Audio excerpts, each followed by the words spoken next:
A Anvisa aprovou o uso emergencial em caráter experimental da combinação de 2 medicamentos contra a Covid-19. O composto é injetável e só pode ser usado em hospitais, ou seja, não será vendido em farmácias.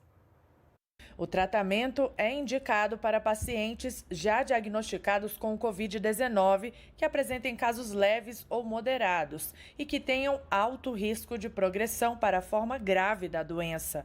O novo coquetel reúne os medicamentos Casirivimab e Indevimab. Esses anticorpos eles estão numa infusão, ou seja, eles vão ser injetados, eles não são comprimidos. Então, o uso é restrito ao hospital porque a maneira de administrar esses 2 anticorpos requerem todo um sistema de infusão para que o paciente possa receber. Comercializado pela farmacêutica Roche, o coquetel usa 2 anticorpos monoclonais, que trabalham para evitar que o novo coronavírus se espalhe pelo organismo.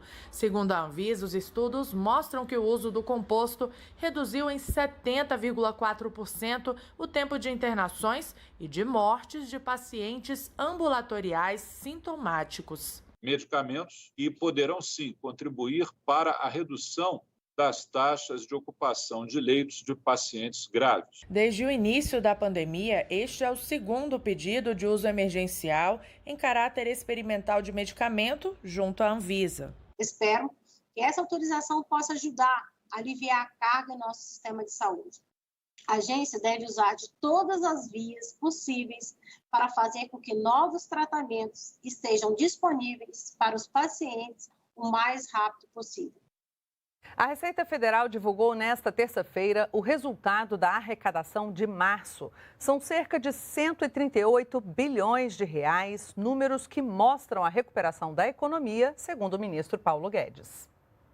A arrecadação do governo com impostos e outras receitas somou quase 138 bilhões de reais, um aumento de 18,49% quando comparado ao mesmo mês do ano passado.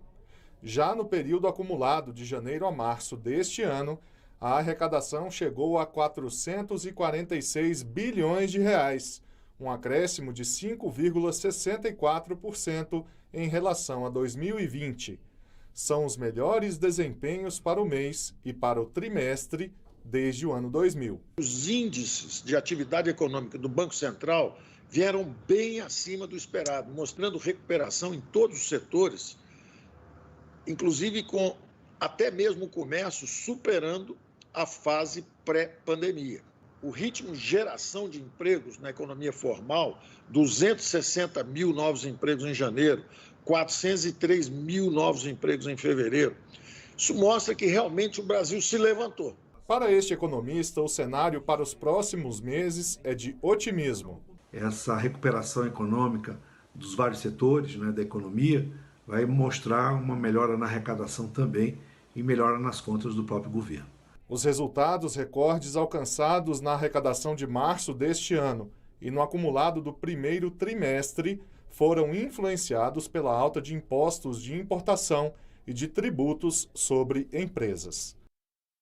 7 ministérios, a Advocacia Geral da União e a Agência Nacional de Aviação Civil tiveram o limite provisório do orçamento alterado por meio de um decreto do presidente Jair Bolsonaro. A medida é para impedir a paralisação dos órgãos públicos diante de gastos emergenciais da pandemia, já que o orçamento da União de 2021 deve ser sancionado até amanhã pelo presidente Bolsonaro. Os novos limites se mantêm agora até o fim de maio. E um projeto de lei aprovado nesta semana pelo Congresso abriu espaço para a sanção do orçamento, equilibrando as receitas e despesas sem ferir o teto de gastos e a lei de responsabilidade fiscal. Veja no comentário de Ricardo Caldas. Chegou ao final a grande discussão que estava tendo dentro do Congresso Nacional sobre como aprovar o orçamento de 2021. Já que, aparentemente, os gastos estavam superiores às receitas previstas.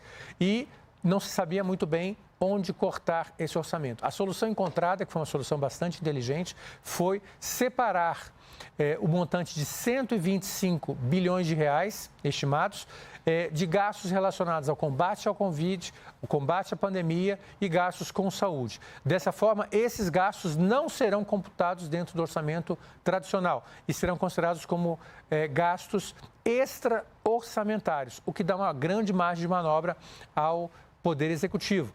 E, dentro dessa perspectiva, o Poder Executivo também vai poder investir recursos no PRONAMP, que é o Programa de Apoio às Pequenas Empresas, e também ao programa chamado de BEM, que é justamente o benefício econômico àquelas empresas que se comprometem a não demitir, mas que podem cortar uma parte do salário dos seus funcionários e recebem um financiamento para manter o nível de emprego. Dessa forma, foi possível chegar a esse acordo e, assim, o orçamento já se encontra pronto para ser sancionado e o presidente da República tem até amanhã, quinta-feira, dia 22 de abril, para sancionar este orçamento negociado e aprovado no Congresso. O Brasil participa amanhã da cúpula de líderes do clima. O presidente Jair Bolsonaro é um dos 40 chefes de Estado e de governo convidados para o evento, que antecede a Conferência do Clima, marcada para novembro na Escócia. E ontem, o governo renovou o plano ABC+, para diminuir a emissão de carbono da produção agropecuária. Com o objetivo de promover uma produção agropecuária com baixa emissão de carbono, o plano ABC+, foi renovado para os próximos 10 anos. O novo ABC+, promove a abordagem integrada da paisagem como marco conceitual, estimulando a gestão integrada das propriedades rurais e o uso eficiente dos recursos naturais. Criado na safra 2010-2011, o Plano ABC financiou de lá para cá mais de 21 bilhões de reais em tecnologias para a produção sustentável. Entre as metas traçadas estava a adoção de medidas em 35 milhões e meio de hectares, o equivalente ao território da Alemanha. Passados 10 anos, o Plano ABC chegou a 52 milhões de hectares, com medidas como a recuperação de pastagens degradadas, o plantio de florestas e o tratamento de dejetos animais. De julho a dezembro de 2020, a área agrícola do país com tecnologias sustentáveis e financiadas pelo programa ABC cresceu 47% em comparação com o mesmo período de 2019. Foram mais de 750 mil hectares, o equivalente a 5 vezes a área da cidade de São Paulo. Temos o desafio de disseminar as práticas produtivas do ABC+, aos pequenos produtores rurais e agricultores familiares. A Embrapa também está comprometida com o Plano ABC+, e tem traçado protocolos para orientar produções que tenham como diferencial a baixa emissão de carbono. Nós desenvolvemos a carne carbono neutro. E em breve, ministra, nós teremos o bezerro carbono neutro, o couro carbono neutro e a carne também de baixo carbono. 50 mil migrantes e refugiados venezuelanos foram atendidos pela Operação Acolhida. Criada em 2018, a ação humanitária continua mesmo durante a pandemia. Segundo o Ministério da Cidadania, mais de 260 mil migrantes e refugiados venezuelanos vivem atualmente no Brasil, a maior parte devido à crise econômica e social no país de origem. Desde 2018, 1 a cada 5 desses venezuelanos foram voluntariamente interiorizados do estado de Roraima e de Manaus para outros 670 municípios brasileiros. Eles participaram da Operação Acolhida, que em março deste ano atingiu a marca de 50 mil pessoas beneficiadas. A Força Tarefa Humanitária é uma iniciativa do governo federal com o apoio da Organização das Nações Unidas, governos estaduais e municipais, além de entidades da sociedade civil. Trabalhamos para que, ao chegar aos seus destinos, eles contem com escolas e creches para seus filhos, com emprego e acesso à rede de proteção social, mantida pelo governo brasileiro. O acolhimento começa na fronteira, em abrigos, onde os venezuelanos recebem documentos e assistência à saúde. Em 3 anos, foram emitidos mais de 255 mil CPFs e realizados cerca de 217 mil atendimentos. Depois, são encaminhados às cidades, já com vagas de trabalho sinalizadas. A família da Keila foi acolhida aqui no Brasil há 2 anos e meio e hoje mora no Rio Grande do Sul. Y yo no puedo estar más agradecida por las oportunidades que nos han dado de una nueva vida. O Francelino também tem uma nova vida. Atualmente, ele vive em um abrigo em Belém e está cursando letras na Universidade Federal do Pará. Fui selecionado na universidade. É exatamente nisso que consiste o sucesso da Operação Acolhida. Permitir que refugiados e imigrantes venezuelanos encontrem condições dignas para a reconstrução de suas vidas.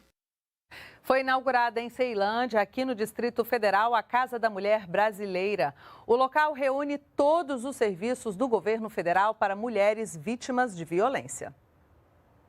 A luta contra a violência sofrida por mulheres ganha mais um aliado no Distrito Federal. O espaço busca transformar o trauma sofrido pelas vítimas em coragem para denunciar as agressões. Quando a mulher entrar lá embaixo, quando ela der o primeiro passo aqui dentro, ela já está inteiramente protegida. E mesmo aquela que quer voltar da calçada, vai voltar não, porque a gente vai lá na calçada buscar ela, embora. O que está acontecendo? É assim que funciona a Casa da Mulher Brasileira. O espaço ainda vai oferecer abrigo, serviços jurídicos e de capacitação profissional e autonomia econômica. A primeira-dama da República, Michele Bolsonaro, e a ministra-chefe da Secretaria de Governo, Flávia Arruda, também participaram da solenidade. O que eu luto lá desde o início é para criarmos protocolos de atendimento. A Casa da Mulher Brasileira significa isso, um trabalho integrado, de facilidade no acesso e uma equipe preparada para esse atendimento. E o novo comandante do Exército é Paulo Sérgio Nogueira. A transmissão de cargo teve a participação do presidente Jair Bolsonaro e do ministro da Defesa, Braga Neto, que defendeu o papel das Forças Armadas no combate à pandemia no país. Construção de rodovias, barragens e aeroportos, acolhida especial aos venezuelanos, combate aos desmatamentos, são algumas das ações desenvolvidas pelo Exército Brasileiro, que agora passam a ser coordenadas pelo novo comandante. Cearense com 63 anos, o general Paulo Sérgio Nogueira de Oliveira foi comandante militar do Norte e possui especialidade em segurança de fronteiras, saúde e logística. Experiência que vai ajudar no auxílio à pandemia. De acordo com o ministro da Defesa, as Forças Armadas, sempre com foco nas missões constitucionais, têm garantido apoio prioritário nas ações de combate à Covid-19. O momento requer um maior esforço de união nacional, com foco no combate à pandemia e no apoio à vacinação. Neste período de intensa comoção e incertezas, que colocam à prova a maturidade, a independência e a harmonia das instituições democráticas brasileiras, o Exército, a Marinha e a Força Aérea mantêm o foco em suas missões constitucionais, permanecendo sempre atentas à conjuntura nacional. O Brasil em Dia fica por aqui. Você pode rever as nossas reportagens nas nossas redes sociais.